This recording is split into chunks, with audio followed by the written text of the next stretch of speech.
Hello' বন্ধু-বান্ধৱীসকল স্বাগতম জনাইছোঁ আপোনালোকক আমাৰ অন্য এটা ভিডিঅ'লৈ। পুনৰ মুকলি হ'ল ডিচি অফিচৰ তৰফৰ পৰা চাকৰি। এই চাকৰিৰ বাবে আপোনালোকৰ বয়স কিমান হ'ব লাগিব, কোৱালিফিকেশ্যন কিমান লাগিব, লাষ্ট ডেট কেতিয়ালৈ থাকিব, চেলাৰী কিমানকৈ দিয়া হ'ব আদি সকলো তথ্য সম্পৰ্কে আজিৰ এই ভিডিঅ'ত আলোচনা কৰিম।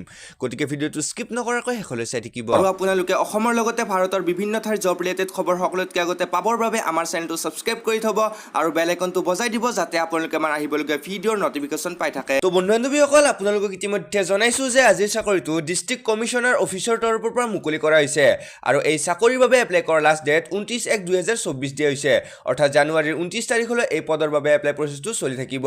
গতিকে আপোনালোকে যদি ইণ্টাৰেষ্টেড হয় তেনেহ'লে আপোনালোকে এই পদৰ বাবে এপ্লাই কৰিব পাৰিব। মই সকলোখিনি তথ্য জনাই আছোঁ, আপোনালোকে ভিডিঅ'টো মিছ নকৰাকৈ শেষলৈ চাই থাকিব। তো বলকচোন অলপ ডিটেইলছত চাই লওঁ। ইয়াত নেম অফ পোষ্ট আছে লেণ্ড ৰেকৰ্ড এছিষ্টেণ্ট অৰ্থাৎ আমিন বা মণ্ডল, আৰু এই পোষ্টৰ বাবে ইয়াত পে স্কেল অৰ্থাৎ দৰমহা দিয়া হ'ব 14,000 পৰা 60,500 টকাৰ ভিতৰত, আৰু লগতে ইয়াত গেট পেও দিয়া হ'ব 6,200 টকা। গতিকে আপোনালোকে যদি এলিজিবল হয় তেনেহ'লে আপোনালোকে এই পদৰ বাবে এপ্লাই কৰিব পাৰিব। চ' এতিয়া চাওক এলিজিবিলিটি ক্ৰাইটেৰিয়াখিনি। ইয়াত এজ লিমিট দিয়া আছে 18 বছৰৰ পৰা 40 বছৰলৈ, অৰ্থাৎ 18 বছৰৰ পৰা 40 বছৰৰ ভিতৰৰ কেণ্ডিডেটসকলেহে এই চাকৰিৰ বাবে এপ্লাই কৰিব পাৰিব।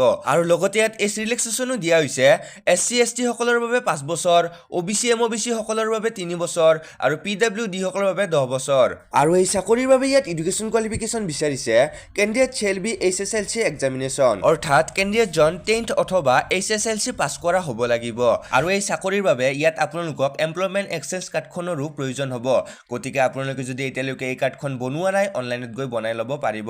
আৰু ইয়াত আছে হাউ টু এপ্লাই অৰ্থাৎ কেনেদৰে এপ্লাই কৰিব পাৰিব। এই চাকৰিৰ বাবে আপোনালোকে আপোনালোকৰ এলিজিবিলিটি অনুসাৰে আপোনালোকৰ ডকুমেণ্টছসমূহ তলত দিয়া এই এড্ৰেছটোত গৈ জমা দিব লাগিব। বন্ধু-বান্ধৱীসকল আশা কৰোঁ আজিৰ ভিডিঅ'টো নিশ্চয় আপোনালোকৰ কামত আহিছে আৰু আপোনালোকৰ বন্ধু-বান্ধৱীৰ সৈতে ভিডিঅ'টো শ্বেয়াৰ কৰিব আৰু এনেকুৱা জব ৰিলেটেড ভিডিঅ' সকলোতকৈ আগতে পাবৰ বাবে আমাৰ চেনেলটো ছাবস্ক্ৰাইব কৰি থ'ব। শেষলৈ ভিডিঅ'টো চোৱাৰ বাবে আৰু মোক মৰম ভাল পোৱা দিয়াৰ বাবে ধন্যবাদ।